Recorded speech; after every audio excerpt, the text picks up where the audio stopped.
नमस्कार दोस्तों, मैं विजय तिवारी। स्वागत है आपका हमारे YouTube channel the book society में, जहां हम आज की क्लास में सब्जेक्ट कोड बीपीएससी 132 के चैप्टर नंबर 3 की चर्चा करेंगे। चैप्टर का नाम होगा गांधीवादी। अब तक हम चैप्टर नंबर 1 में उदारवादी दृष्टिकोण का अध्ययन कर चुके हैं, चैप्टर नंबर 2 में मार्क्सवादी दृष्टिकोण का अध्ययन कर चुके हैं और चैप्टर नंबर 3 में हम गांधीवादी दृष्टिकोण का अध्ययन करेंगे। साथ ही साथ हम ये भी देखेंगे कि किस प्रकार से गांधीवादी दृष्टिकोण है वो उदारवादी दृष्टिकोण और मार्क्सवादी दृष्टिकोण से भिन्न है। सबसे पहले चैप्टर में एक प्रस्तावना दी गई है। प्रस्तावना हमें कुल मिलाकर ये बता रही है कि आगे चैप्टर में हम क्या पढ़ेंगे। चैप्टर की जो शुरुआत है वो यहाँ से है कि गांधीवादी जो अवधारणा है, इसका अर्थ क्या है। तो देखो, हमने चैप्टर नंबर 1 में ये बात पढ़ी थी क्या कि किसी भी देश की राजनीति का अध्ययन करने के लिए अलग अलग दृष्टिकोण होते हैं। और जब हम भारत की बात करते हैं तो भारतीय राजनीति के अध्ययन के लिए 3 दृष्टिकोण प्रचलित हैं, जिसमें से पहला दृष्टिकोण ये है कि उदारवादी दृष्टिकोण, दूसरा दृष्टिकोण है मार्क्सवादी दृष्टिकोण और तीसरा है गांधीवादी दृष्टिकोण। तो क्या कहता है गांधीवादी दृष्टिकोण, क्या है गांधीवादी अवधारणा, तो चलिए जानते हैं और साथ ही साथ ये भी जानने की कोशिश करते हैं कि किस प्रकार से गांधीवादी अवधारणा मार्क्सवाद और उदारवाद से भिन्न है।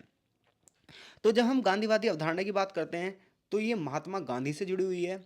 और गांधीवादी जो सिद्धांत हैं उसमें सत्य की बात की जाती है, अहिंसा की बात की जाती है, सत्याग्रह की बात की जाती है, स्वराज की बात की जाती है, सर्वोदय की बात की जाती है और लक्ष्य की प्राप्ति के साधन कैसे होने चाहिए ये बात की जाती है।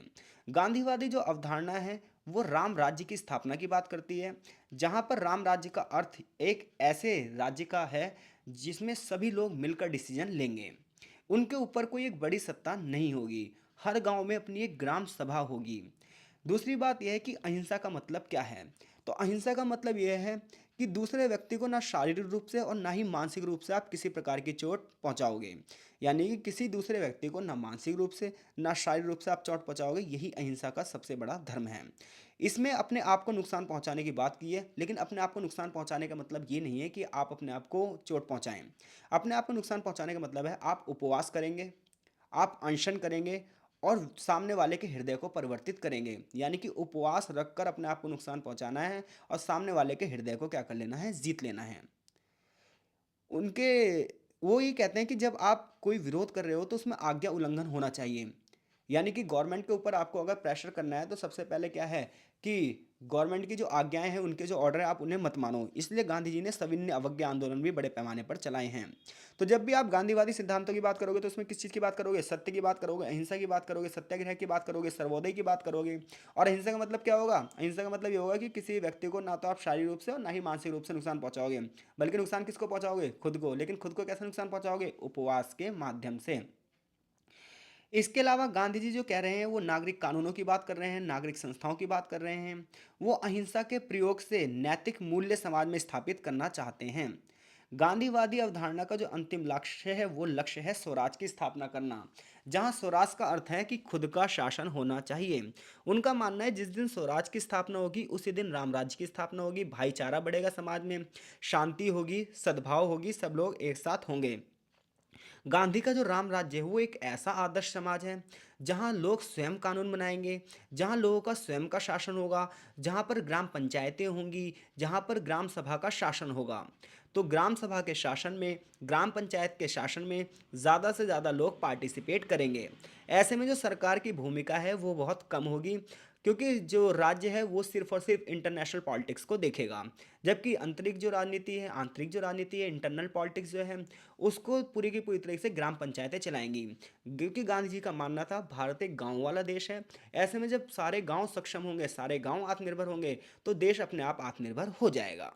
तो यहाँ से पहला क्वेश्चन जो इस चैप्टर का बनता है वो ये बनता है, गांधीवादी अवधारणा क्या है, इसके मूल सिद्धांत कौन कौन से हैं। तो गांधीवादी अवधारणा के मूल सिद्धांत कौन से हैं, सत्य, अहिंसा, सत्याग्रह, स्वराज, सर्वोदय, लक्ष्य। ठीक है भाई, ये सारी चीज़ आपको बताना है। गांधीवादी अवधारणा की तुलना उदारवादी और मार्क्सवादी अवधारणा से करो। तो जो उदारवादी आपने फर्स्ट चैप्टर में पढ़ा है वहाँ से, और मार्क्सवादी जो दूसरे चैप्टर से आपने सीखा है, वो यहाँ से आपको ये आंसर करना है। इस चैप्टर में आपको नहीं मिलने वाला। आगे चैप्टर में हम ये पढ़ने वाले हैं कि गांधीवादी अवधारणा समाज में किन मानवीय मूल्यों की पहचान करती है। क्या वास्तव में आज़ादी के बाद समाज में वो मानवीय मूल्य स्थापित हो पाए हैं जिसकी कल्पना कभी गांधी ने की थी।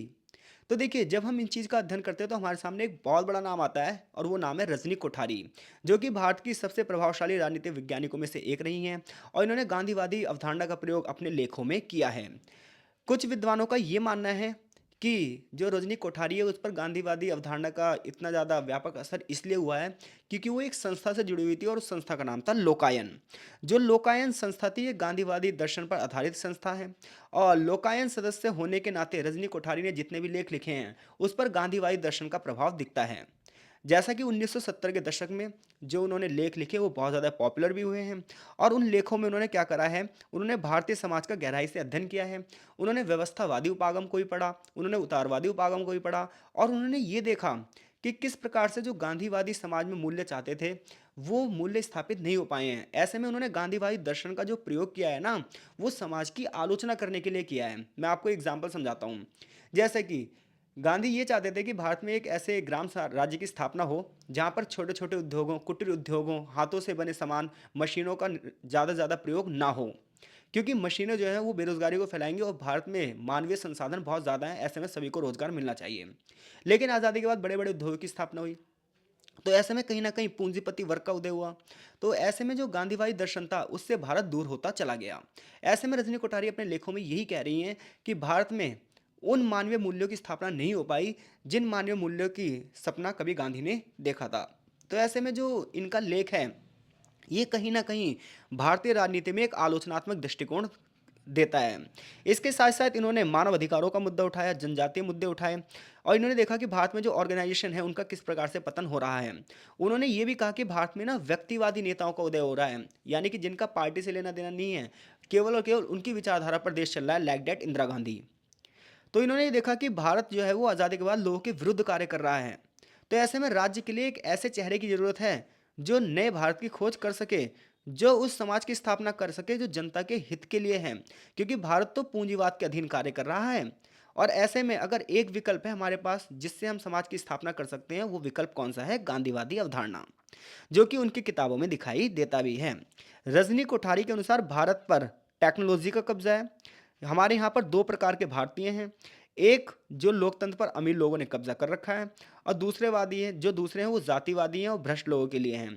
तो ऐसे में जो राजनीति है वो क्या है, वो धार्मिक, जातिवादी और भ्रष्ट लोगों के लिए खेल का मैदान बन चुका है और बड़े पैमाने पर जनता का शोषण हो रहा है। लोकतंत्र केवल और केवल नाम मात्र के लिए है, जनता को बरगलाया जा रहा है, जनता को सिर्फ और सिर्फ बहकाया जा रहा है। तो मानवीय मूल्य यानी कि कैसे मानवीय मूल्य होने चाहिए? ऐसे मानवीय मूल्य होने चाहिए हर व्यक्ति के अंदर कि वो दूसरे के लिए परोपकार सोचे, लेकिन ऐसा हमारी सोसाइटी में नहीं है। इतनी बात क्लियर हो गई आपको? गांधीवादी अवधारणा एवं भारत में राजनीतिक विज्ञान। तो भारत में दो बड़े नाम हैं, एक नाम है राम मनोहर लोहिया का और एक नाम है चौधरी चरण सिंह का, जिन्होंने भारतीय राजनीति में गांधीवादी अवधारणा को बढ़ावा दिया है। तो राजनीति विज्ञान में जब जब आप गांधीवादी अवधारणा की बात करोगे तो ये एक आम विषय है। जैसे कि भारत में बड़े पैमाने पर सामाजिक आंदोलन चलते हैं, बड़े पैमाने पर सत्याग्रह के रास्ते पर चलकर अपनी आवाज़ को उठाया जाता है। भारतीय राजनीति का जब आप अध्ययन करेंगे तो आपको बहुत सारे गांधीवादी प्रवृत्ति दिखाई देगी। जैसे कि आज भी स्वराज की अवधारणा की बात की जाती है, सांप्रदायिकता को हल करने की बात की जाती है, सामाजिक सद्भाव की बात की जाती है, सत्ता के विकेंद्रीकरण की बात की जाती है, पंचायती राज संस्थाओं के चुनाव की बात की जाती है। इन सब से पता चलता है कि भारतीय राजनीति पर गांधीवाद का जो है बहुत गहरा प्रभाव है। ऐसे में चौधरी चरण सिंह जैसे जो नेता थे, राम मनोहर लोहिया जो जैसे जो नेता थे समाजवादी, इन्होंने कहीं ना कहीं गांधीवादी विचारधारा को और आगे बढ़ाया है। जहाँ चौधरी चरण सिंह ने जो है औद्योगिकरण पर हमला किया, उन्होंने ये कहा कि छोटे छोटे उद्योग होने चाहिए, ग्राम उद्योग होने चाहिए। वैसे तो देखो चौधरी चरण सिंह गांधीवादी विचारधारा से प्रेरित थे, लेकिन फिर भी कुछ मुद्दों पर वो गांधी जी से असहमत थे। जैसे सहकारी कृषि का जो मुद्दा था, इसका उन्होंने विरोध किया। इसी प्रकार से जब हम राम मनोहर लोहिया की बात करते हैं तो उनके ऊपर भी गांधीवादी दर्शन का प्रभाव दिखाई देता है। उन्होंने नेहरूवादी विकास के मॉडल की आलोचना करी, उन्होंने सविनय सत्याग्रह का पक्ष लिया और समाज में जो साधारण जनता है, ग्रामीण वर्ग है, उसके हितों की बात करी। इसी प्रकार से भारत में सामाजिक और सांप्रदायिक सद्भाव की बात समय समय पर होती रहती है। तो देखिए आज़ादी के बाद ना एक बहुत बड़ा दंगा हुआ था बांग्लादेश में और वो जगह थी नोआखली। तो वर्तमान में जो नोआखली जगह है ये बांग्लादेश में है। यहाँ पर क्या हुआ था, नोआखली गांव में सारे के सारे लगभग हिंदुओं को मार दिया गया था, 90% हिंदुओं को मार दिया गया था। 10% जो हिंदू थे वो अपने घरों में कैद थे। ऐसे में जैसे गांधी जी को इस दंगे के बारे में पता चला, गांधी जी वहां पर गए और उन्हें पता है क्या करा, सत्य और अहिंसा के मार्ग पर चलते हुए लोगों के हृदय को परिवर्तित कर दिया। ऐसे में नोआखली के ऊपर बहुत सारी किताबें लिखी गई हैं और किस प्रकार से गांधी जी ने अपने प्रयास से दंगों पर काबू पाया, इसका अध्ययन आज भी किया जाता है। क्योंकि भारत में हिंदू और मुस्लिम बड़े पैमाने पर ये दोनों जनसंख्याएं रहती हैं, तो ऐसे में सांप्रदायिक सद्भाव कैसे कायम किया जाए, दोनों को एक दूसरे के कैसे करीब लाया जाए और एक अच्छे भारत का कैसा निर्माण किया जाए, इसके लिए भी गांधीवादी जो अध्ययन है वो महत्वपूर्ण बन जाता है। जैसे किताब में ये बताया भी है कि गांधीवादी जो अवधारणा है, गांधीवादी जो सोच है, ये सांप्रदायिक ध्रुवीकरण को समाप्त करने में मदद देती है, जिसका इतिहासकार बार बार प्रयोग करते हैं। जैसे कि नोआखली के विषय में भिखू फारिक ने नोआखली दंगों को आंतरिक संबंधों की दृष्टि से देखा। उन्होंने कहा कि जो ये दंगे समाप्त हुए, इसके माध्यम से हम ये समझ सकते हैं कि कैसे एक व्यक्ति समाज में सामाजिक सद्भाव को कायम कर सकता है, आपसी भाईचारों को बढ़ावा दे सकता है। तो आज आपसी भाईचारे को और सामाजिक सद्भाव को बढ़ावा देने में कहीं ना कहीं गांधीवादी अवधारणा एक महत्वपूर्ण भूमिका निभाती है। इसी प्रकार से भारत में कुछ आंदोलन हुए हैं, उनका अगर आप अध्ययन करोगे तो उसमें गांधीवादी प्रवृत्ति आपको दिखाई देगी। लाइक डैट 1970 के दशक में अगर आप देखोगे तो महंगाई बहुत बढ़ रही थी, गरीबी बहुत ज़्यादा बढ़ रही थी, बेरोजगारी बहुत ज़्यादा बढ़ रही थी। ऐसे में दो तीन आंदोलन हुए बहुत बड़े बड़े, जैसे कि 1974 में गुजरात आंदोलन हुआ, इसी प्रकार से बिहार आंदोलन हुआ, रेल हड़ताल हुई और आगे चलकर इंदिरा गांधी को आपातकाल तक लगाना पड़ा। तो 1974 में जो गुजरात आंदोलन हुआ था वो मूल्य वृद्धि के विरुद्ध था, जहां पर सत्याग्रह का बड़े पैमाने पर प्रयोग किया गया। यह आंदोलन छात्रों ने चलाया। उनकी डिमांड थी कि हॉस्टल में जो मैस है उसमें खाने के जो बिल में वृद्धि हो रही है उसे रोको, काला बाजारी को खत्म करो, महंगाई को खत्म करो और जो गैर राष्ट्रीयकरण किया जा रहा है उसे रोको, नागरिक स्वतंत्रता को बढ़ावा दो। इस आंदोलन की वजह से गुजरात के मुख्यमंत्री चिमनभाई पटेल को इस्तीफा तक देना पड़ा और आगे चलकर जो गुजरात में सरकार बनी वो बनी मोरारजी देसाई की। इसी प्रकार से भारत में बहुत सारे गांधीवादी समस्याएं पर हुए हैं, जैसे कि सुब्बा राव, पीवी राजगोपाल, जयप्रकाश नारायण। इन्होंने चंबल घाटी के डकैतों को आत्मसमर्पण करवाने के लिए गांधीवादी तरीकों का इस्तेमाल किया। यानी कि चंबल घाटी जो कि डकैतों के लिए बहुत ज़्यादा फेमस थी, वहाँ पर डकैतों को आत्मसमर्पण करवाने के लिए गांधीवादी तरीकों का प्रयोग किया गया, जिससे पता चलता है कि सोसाइटी में आज भी गांधीवादी जो विचारधारा है कितनी तगड़ी है। ये हिंसा समाप्त करने, अहिंसा का रास्ता चलाने के लिए एक बहुत बड़ी भूमिका अदा करती है। भ्रष्टाचार के खिलाफ आज जितने भी आंदोलन हो रहे हैं उसमें गांधीवादी तरीकों का बड़े पैमाने पर यूज़ किया जा रहा है। आप अन्ना हजारे का आंदोलन देख लो दिल्ली में, पूरी तरीके से गांधीवादी तरीके पर क्या था, निर्भर था।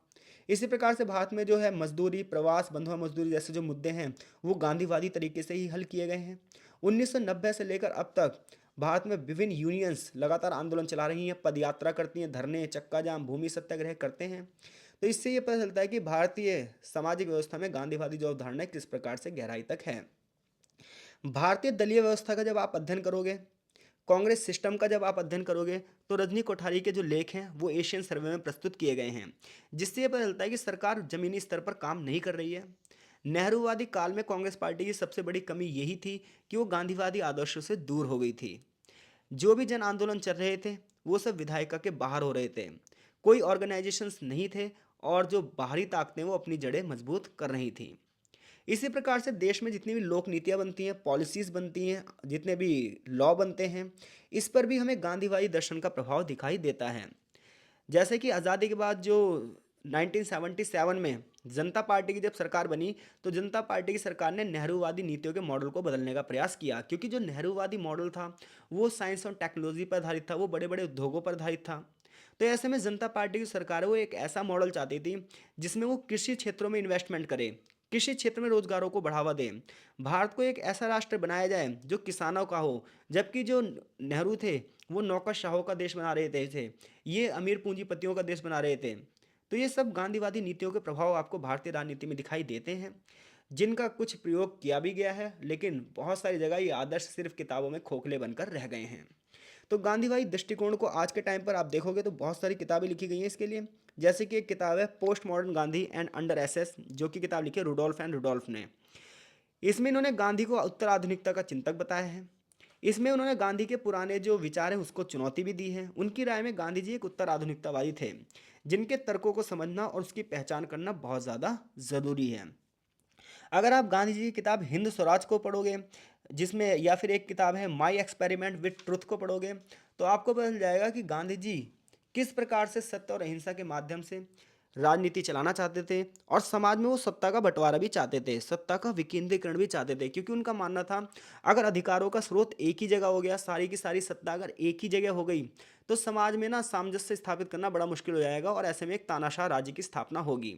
इसलिए गांधी जी चाहते थे राजनीति का विकेंद्रीकरण हो और ग्राम आधारित राज्य की स्थापना हो। तो ये चैप्टर यहीं पर खत्म होता है। अगर क्वेश्चन आ जाए रंजीत कोठारी के ऊपर गांधीवादी धारणा के प्रभाव की चर्चा कीजिए, या भारतीय राजनीति को समझने के लिए गांधीवादी अवधारणा का किस प्रकार से प्रयोग हम कर सकते हैं, तो आप वो छोटे छोटे सारे पॉइंट्स यहाँ पर चर्चा करके बताओगे। आई होप सो ये चैप्टर आपको बहुत अच्छे से समझ में आया हो। चैप्टर छोटा ही था, आगे चैप्टर का एक सारांश दिया है। तो मिलते हैं आपसे नेक्स्ट चैप्टर में, तब तक के लिए आपका बहुत बहुत धन्यवाद। अगर चीज़ें समझ में आ रही हैं तो कमेंट बॉक्स में कमेंट जरूर करो और वीडियो को लाइक भी ज़रूर करो।